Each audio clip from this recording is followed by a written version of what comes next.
저는 여러분들과 함께 향후 몇 주에 걸쳐서 가정의 달을 맞이하여서 더불어 함께 사는 삶의 아름다움이라는 제목으로 몇 차례 설교를 함께 하려고 합니다.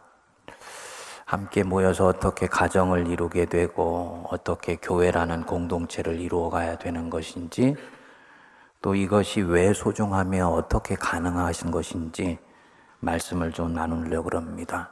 오늘은 첫 시간으로 더불어 같이 있으면서 행복해지기 위해서 어떤 선행 조건이 있어야 되는가, 이것에 대해서 좀 말씀을 나눕니다. 한 조각가가 정으로 열심히 대리석을 쪼아가면서 조각을 하고 있었습니다. 어떤 아이가 이것을 아주 유심히 바라보고 있습니다. 조각가는 몇 주째 대리석을 이렇게 계속 깎아가고 있는 것입니다. 드디어 몇 주 후에 멋진 대리석 사자가 탄생하게 됩니다. 아이가 감탄하면서 물었습니다. 아저씨, 저 대리석 속에 사자가 들어있다는 것을 어떻게 아셨어요? 헨리 나우엔의 공동체라는 책에 나오는 이야기입니다. 저 돌 속에 사자가 들어있다는 것을 어떻게 알았냐? 돌 속에 사자가 들어있었던 것이 아니고 조각가의 마음속에 사자가 들어있었던 것이지요. 한 사람 속에 사자가 새겨져 있으면 사자가 나오고, 그 사람 속에 천사가 새겨져 있으면 천사가 나오고, 그의 마음 속에 악마가 새겨져 있으면 악마가 튀어나오게 됩니다. 그 마음 속에 하나님이 새겨져 있으면 온 세상의 것이 하나님의 것으로 보입니다. 그의 마음에 원수가 뿌려놓고 간 두려움의 가라지가 자라가고 있으면 이 사람의 인생은 위험하고 두려운 것들로 가득 차 있습니다. 여러분들의 마음에는 지금 무엇이 새겨져 있습니까? 오늘 본문을 묵상하려면 배경을 좀 살펴볼 필요가 있습니다. 하나님께서 모세를 통해서 이스라엘 백성을 바로의 압제로부터 해방시키시고 약속의 땅 가나안 땅으로 이끌어 가세요. 하나님의 계획은 명료해요. 가나안 땅에서 하나님이 통치하시는 아름다운 공동체를 만들어서 이 백성들에게 주시는 거예요. 그래서 이곳에서 자기 백성이 거룩하고 윤택하고 행복하게 살기를 원하세요.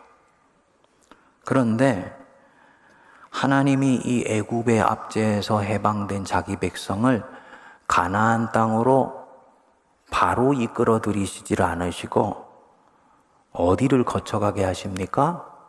광야를 거쳐서 가나안 땅으로 들어가게 하십니다. 왜 그러셨을까? 왜 하나님이 약속의 땅에 즉시 아름다운 공동체를 주시지 않고 광야를 통해서 들어가게 하셨을까? 하나님으로 볼 때 대단히 위험스러운 선택입니다. 자기 백성이 이 광야에서 견디기 힘들어서 시험이 들 수도 있는 모험스러운 선택을 하신 거예요.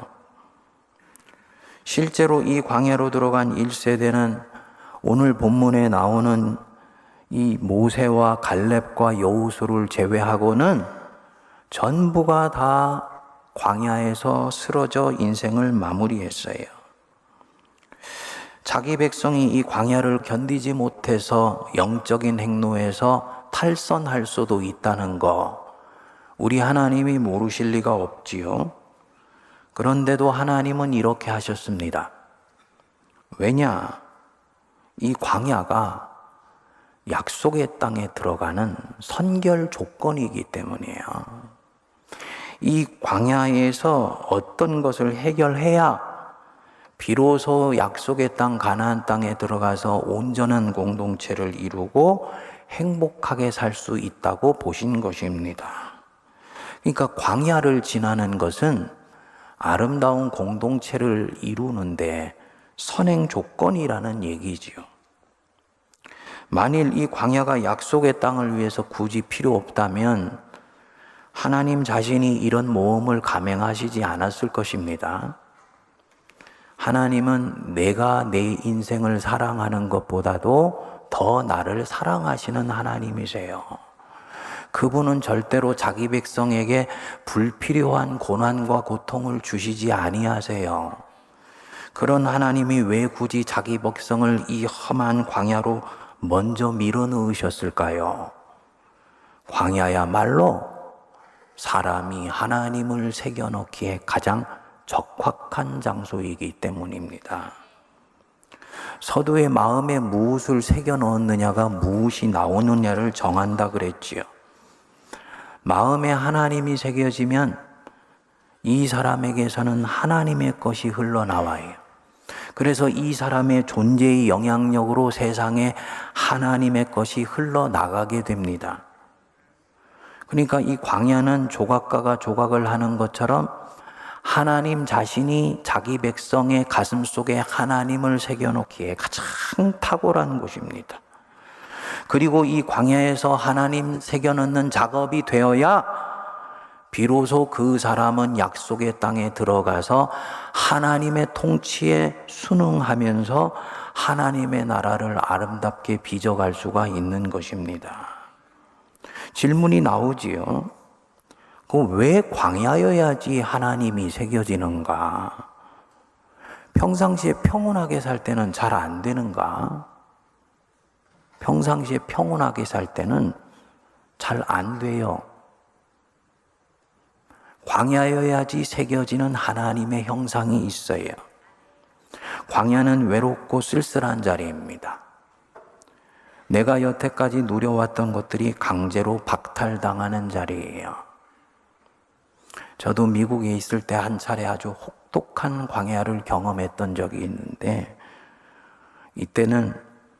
이때까지 풍요롭게 먹던 음식도, 멋지게 입었던 옷도, 나름대로 차곡차곡 쌓아왔던 명예도, 기득권도 다 날아가 버리게 됩니다.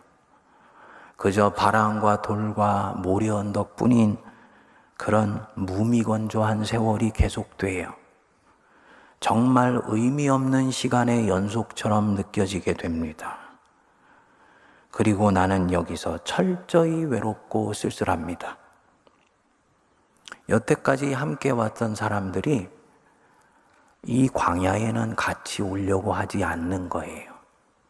한 사람씩 떠나갑니다. 저를 따랐던 사람들이 한 사람씩 떠나가고 마지막에는 가족만 남더라고요. 끝까지 함께 있을 사람만 빼고 광야는 사람이 떠나는 자리구나. 근데 이 순간에 광야에 서 있는 사람이 두 부류로 나눠지게 됩니다.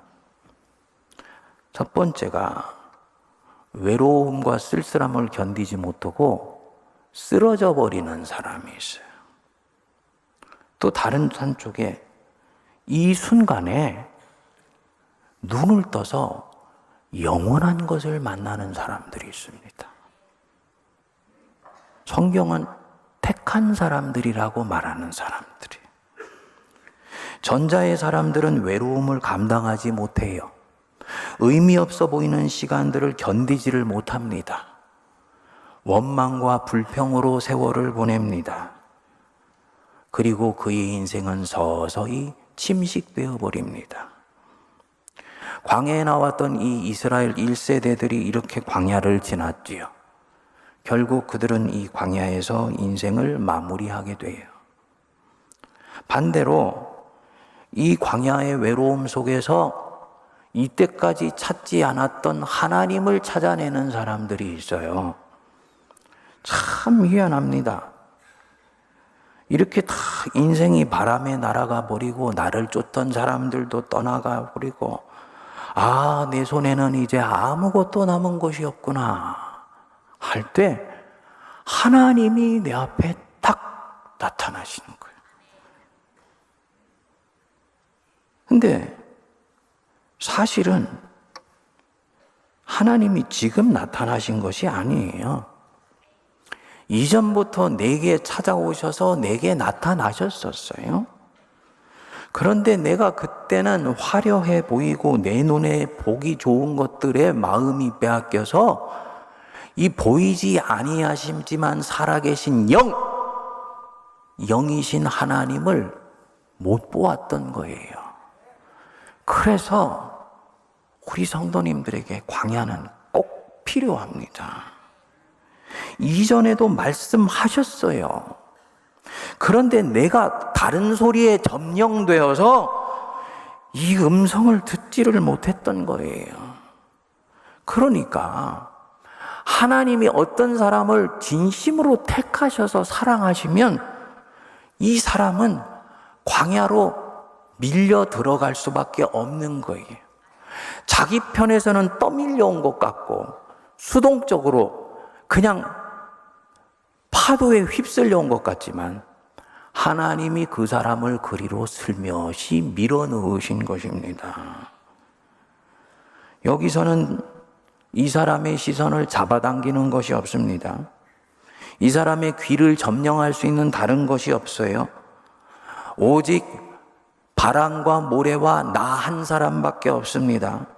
그래서 비로소 이 사람이 다른 쪽에 가졌던 시선을 거두고 다른 쪽에 빼앗겼던 귀를 자기 자신 안에 모으면서 자기 앞에 와 계신 그 하나님을 만나기 시작하는 것입니다. 이 두 번째 부류의 사람은 이렇게 하나님을 만나가면서 처음에 그 광야로 들어갔을 때 가졌던 외로움이 고독으로 승화가 됩니다. 여러분, 영적으로는 이 외로움과 고독은 같은 것이 아닙니다. 외로움은 loneliness예요. 그야말로 쓸쓸하고 외롭고 허망해 보이는 것. 그런 상태가 외로움이에요. 이 고독은 솔리튜드라 그러죠. 홀로 있는데 그 홀로 있음 속에서 자기 자신과 대면해요. 그리고 그 자기와 대면하면서 자기의 연약함의 실체를 깨닫고 처음으로 밖으로 눈을 돌려서 살아계신 하나님을 자기 안에 초대하고 하나님을 자기 마음속에 새겨 넣는 시간이에요. 이게 고독의 시간이에요. 그리고 이 순간은 인생의 전환기입니다. 이전에 순기능하면서 작동하는 것이 더 이상 잘 작동하지 않아요.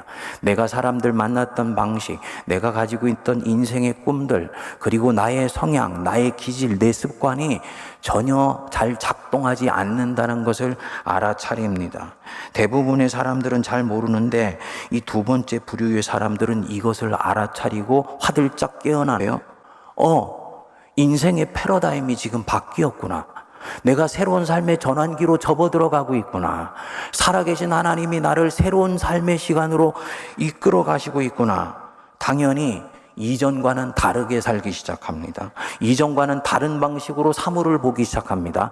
무엇보다도 이전에는 하나님 없이 살았는데 이제는 하나님과 함께 새로운 이 인생의 여행을 시작할 때만 자기 인생이 승리할 수 있다라고 확신하게 돼요. 그리고 이 사람은 자기 앞에 와 계신 그 하나님 때문에, 지금 여기로 나를 밀어넣으신 이 하나님 때문에 광야를 깨끗이 수용합니다. 이 광야의 역설이, 광야를 밀어내는 사람은 광야를 벗어나지 못해요. 왜 내가 이곳에 와 있냐고 푸념하고 원망하는 사람은 그곳을 벗어나지 못합니다.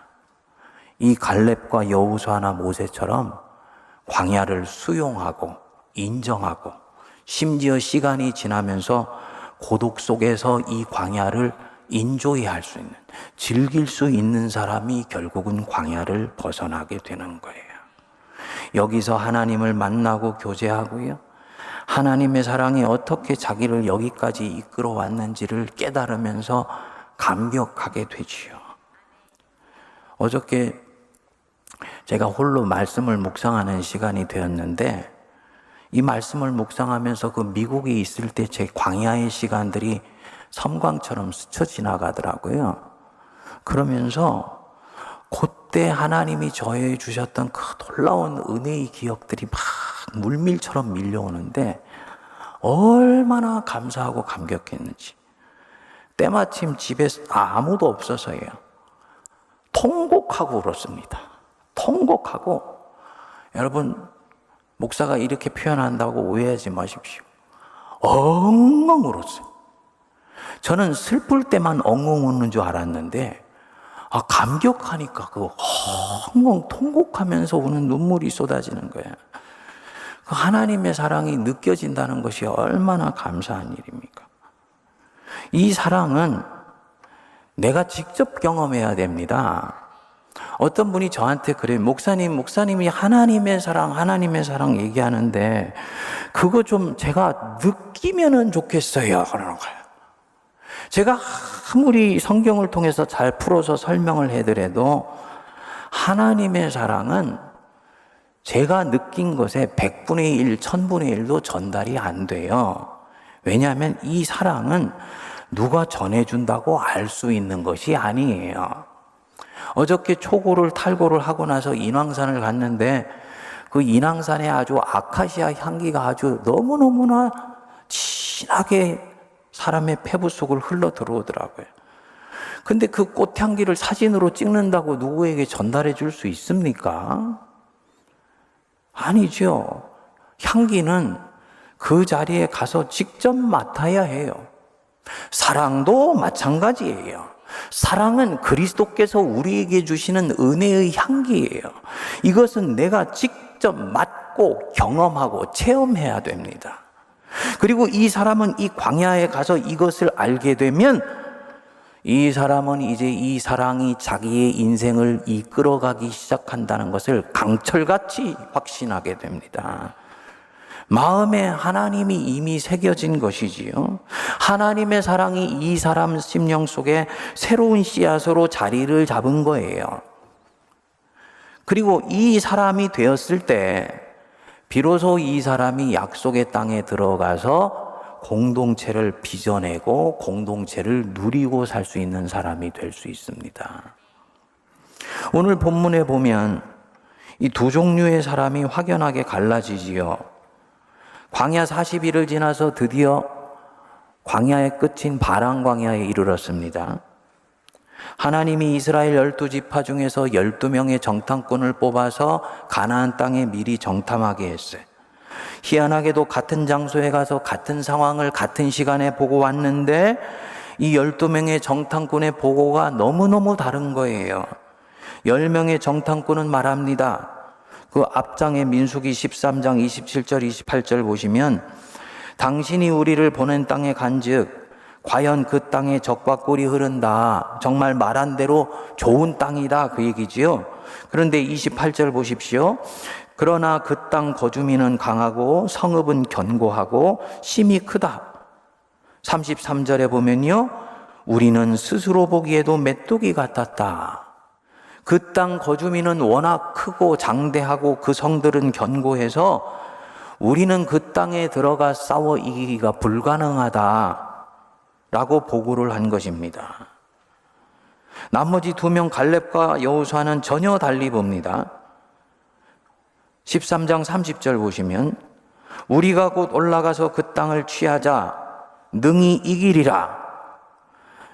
이 10명의 보고를 받고 온 이스라엘 백성들이 통곡을 하면서 마음을 돌이켜서 애굽으로 돌아가자고 하니까 이 마음을 돌이키려고 이 갈렙과 여호수아가 몸부림을 치면서 14장 8절에 이렇게 말씀을 해요. 우리 같이 한번 읽어보겠습니다.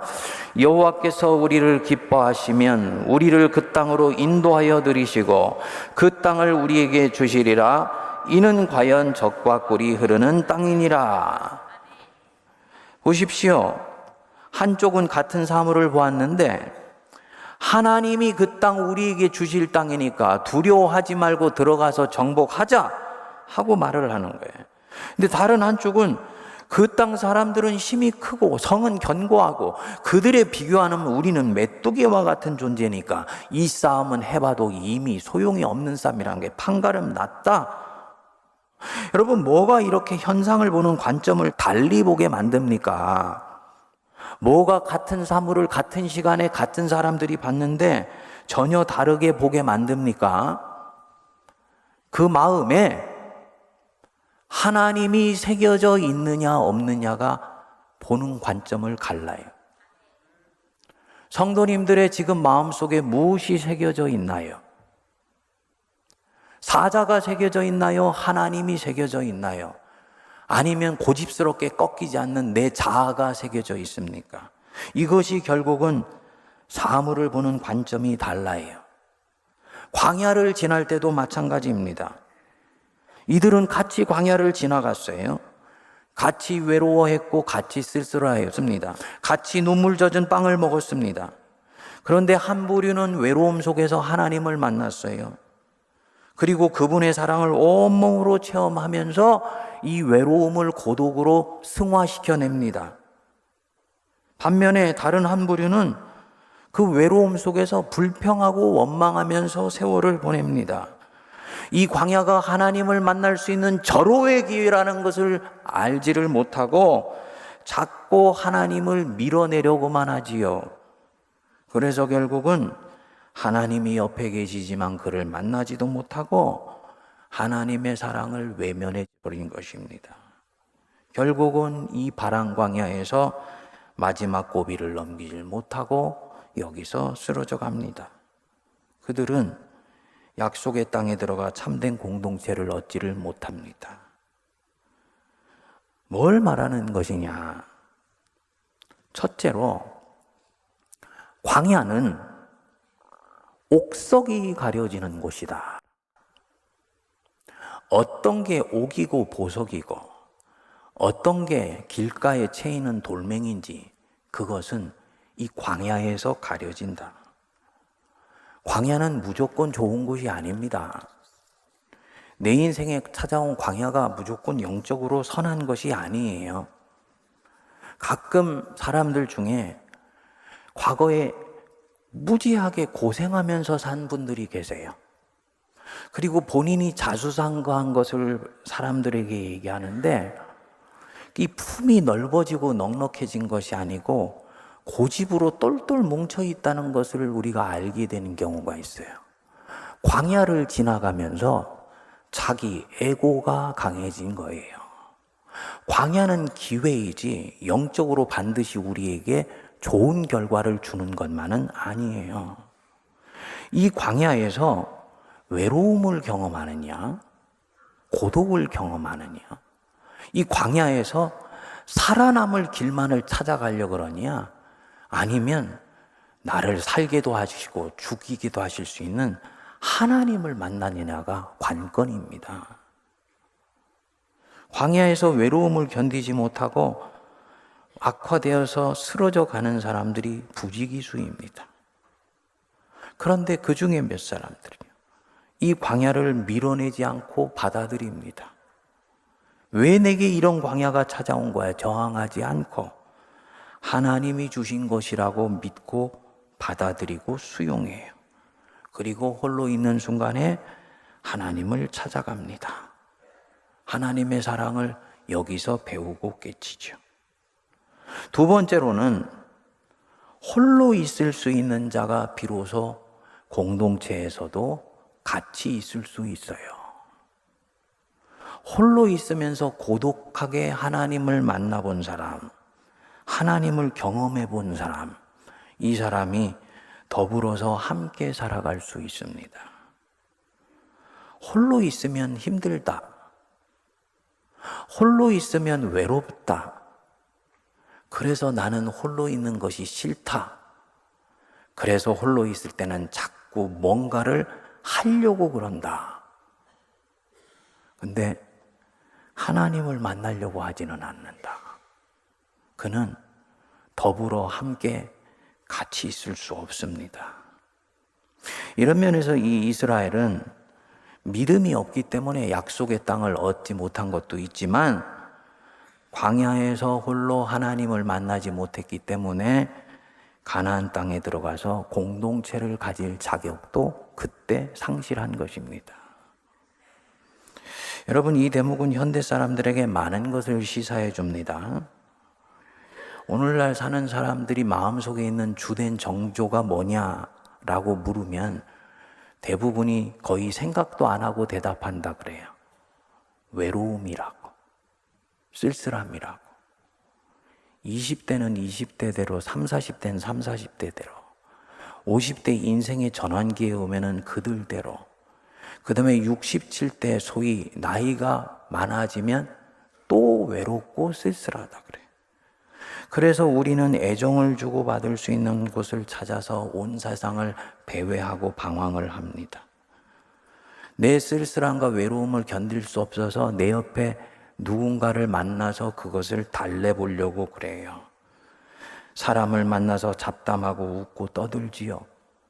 그런데 홀로 있을 때 이미 내 속이 허하고 내면에 채워진 것이 없기 때문에 그렇게 나누는 그 대화와 잡담은 너무나 공허합니다. 두세 시간을 실컷 얘기하고 돌아오는데도 가슴에 솔바람이 불어요. 그리고 또다시 집에 가서는 이 외로움을 달래줄 뭔가를 다시 찾아서 컴퓨터를 켜고 인터넷 세계를 또 배회하는 거예요. 그랬던 사람들이 아주 우연히 교회라는 곳에 접속되어서 교회를 나오기 시작을 합니다. 교회 안에는 사랑이 있다고 그러고, 교회는 세상보다도 훨씬 따뜻하여서 내 자신을 무장해제할 수도 있고 그런 사랑을 받을 수도 있다고 생각하고 교회를 오는 거예요. 이런 면에서 우리가 교회를 찾아오는 첫 열망은 분명합니다. 우리는 조직을 원하는 것이 아니고, 우리는 뭔가 일할 곳을 찾는 것이 아니고, 우리는 더불어 함께 따뜻하게 있을 수 있는 사귐을 원하는 것입니다. 나는 사랑받을 수 있는 곳이 필요하고, 내 사랑을 할 수 있을 땐 또 줄 수 있는 그곳이 필요한 거지요. 하지만 그렇게 많은 사람들 중에 일부만 교회에 적응을 하고, 또 더 많은 사람들은 결국은 자기가 사랑받을 수 있는 곳을 찾아서 떠나더라고요. 지금은 많이 세문안교회가 이 부분에서는 개선이 됐습니다만, 우리 세문안교회 대략 한 800명 정도가 1년에 등록을 하는데요. 연말이 되면은 한 400명 정도 남고 나머지는 떠나요. 그들은 어디로 가는지 찾을 수가 없습니다. 결국은 이런저런 이유로 교회에 적응하지 못하고 그렇게 떠납니다. 이유는 둘 중에 하나입니다. 교회 안에도 그들이 찾던 것이 없어진 지 이미 오래인 거예요. 아픈 얘기지요. 다른 하나는 이들 자신이 10명의 정탐꾼처럼 진정한 공동체를 갖기에는 아직 준비가 되지 않았기 때문입니다. 공동체를 우리는 바깥에서 찾는데, 죄송하지만 공동체는 내 안에서부터 시작된다는 것을 이 광야의 스토리는 우리에게 얘기해 주는 거예요. 저는 한국교회는 둘 다라고 봐요. 하지만요, 하나님이 정말 살아계시다면, 그래서 하나님이 교회라는 조직 안에서 아직도 하나님을 믿고 알고 만나는 사람들을 통해서 역사하신다면, 이렇게 교회를 찾아온 사람은 반드시 자기 하나님과 같은 하나님을 만나는 사람을 만나게 돼 있어요. 여기서 교제가 시작돼요. 근데 이런 사람을 내가 찾을 수가 없어서 떠난다? 그 속에 아직 하나님이 새겨져 있지를 않은 것입니다. 이런 면에서는 후자의 원인이 우선이라고 저는 봅니다.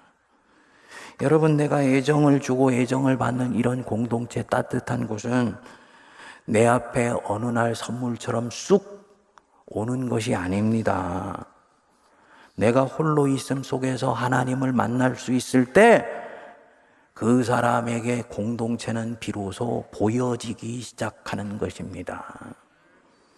외로움을 고독으로 승화시켜낸 사람, 살아계신 하나님을 내 가슴 속에 조각해낸 사람, 내 심장과 내 마음을 하나님께 맡겨서 하나님께서 내 인생을 통해서 당신 자신을 내 마음속에서 조각할 수 있도록 허락해 준 사람, 이 사람이 나와 똑같은 하나님을 만나고 있는 사람을 찾아내어서 교제할 수 있게 돼요. 거기서 주님 안에서의 아름다운 사랑이 시작되는 거예요. 교회가 바로 그런 곳입니다. 교회가 뭐냐? 죄송하지만 교제를 먼저 주는 곳이 아닙니다. 교회는 홀로 있음을 두려워하지 않게 안내해 주는 곳이야. 외로움을 고독으로 승화할 수 있도록 힘을 넣어주시는 곳이에요. 그래서 이 홀로 있음 속에서 하나님을 찾게 해주고요. 이 쓸쓸함 속에서 하나님을 만나도록 안내해 주어서 사람 자신을 바꿀 수 있게 해주는 거예요. 혼자 있다는 거, 그거 나쁜 것이 아니구나. 이것은 영이신 하나님을 만나는 기회가 되는 곳이구나. 이것을 알게 해주는 곳이 교회예요. 혹시 여러분 중에 지금 나는 혼자다 라고 생각하는 분이 계십니까? 그분은 아마도 외롭고 쓸쓸할 것입니다. 그리고 그분은 제가 진단할 때는 광야에 지금 들어와 있는 분이세요. 여태까지는 어떻게 이 광야를 다루었는지 모르지만 이제부터는 이 광야에서 사람을 찾지 마십시오. 그는 절대로 내 외로움을 달래줄 수 없습니다. 그래서 내가 교회를 찾아왔냐? 그는 교회를 곧 떠나게 될 것입니다.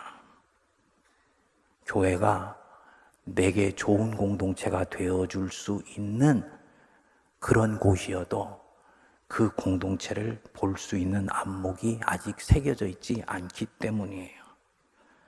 아름다운 사랑과 아름다운 모임이 옆에 와 있어도 그는 찾아내지를 못합니다. 하나님이 마음에 새겨져 있지 않기 때문에. 그래서 저는 성도님들에게, 이런 분들에게 도전합니다. 교회에서 먼저 교제를 찾지 마세요. 사람들의 따뜻한 시선을 찾아 나가지 마세요. 하나님을 먼저 찾으시기 바랍니다. 예배의 순서를 따라가지 마세요.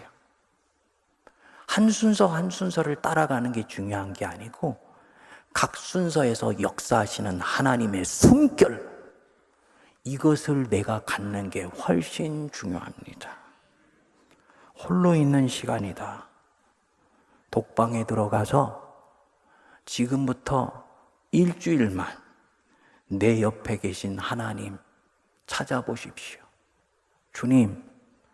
주님이 느껴지지도 않고 만져지지도 않고 들려지지도 않는데 주님 좀 내게 찾아와 주십시오. 제가 이때까지는 사람을 찾아가지고 공동체를 찾아갔는데 주일에 주신 말씀 붙들고 한 주일만 내가 하나님 찾아가기를 원합니다. 내게 나타나 주십시오. 기도해 보시기 바랍니다.